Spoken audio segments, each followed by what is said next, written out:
នអើយខំរៀនចំណេះរបៀនជាស្ពានចំឡងចៅលួចមិនបានដូចទ្រពធនផង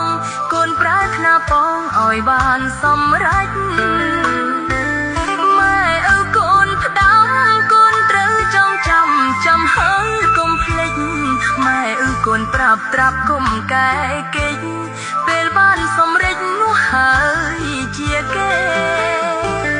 កូនអើយខំរៀនស្ដាប់ការទូលមានគ្រូព្រានស្ដីជេ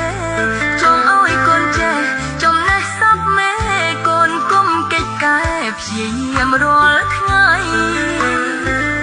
ម៉ែឪកូនផ្ដាំបើកូនចងចាំត្រាប់គ្រប់សេចក្ដីសង្ឃឹមថ្ងៃមុខកូនមានតម្លៃបានផលកម្រៃ